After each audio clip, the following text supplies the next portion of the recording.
আগুন বের করে তাদেরকে নিক্ষেপ করে দূরে সরায়।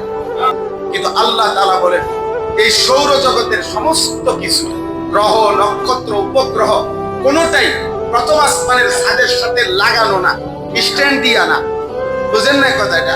প্রথম আসমানেরও বহু নিচে আল্লাহ তাআলা কুদরতি ভাবে এগুলো স্থাপন করে রাখছে। ওয়ালাকাদ যায়্যানাস সামাআদ দুনিয়া বিমাসাবিহা ওয়াজআলনাহা রুজুমান লিশ-শায়াতিন।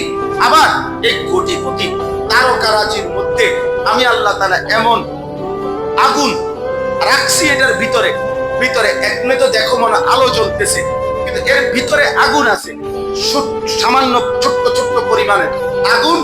যখনই কোনো দুষ্ট শয়তান আসমানের উপরের দিকে উঠতে চায়, উপরের দিকে, আল্লাহ তাআলা বলেন আমি একটি নির্দিষ্ট সীমা পর্যন্ত দুষ্ট শয়তান উঠলেই এই তারকারাজির ভিতর থেকে আগুন বের করে তাদেরকে নিক্ষেপ করে দূরে সরায়।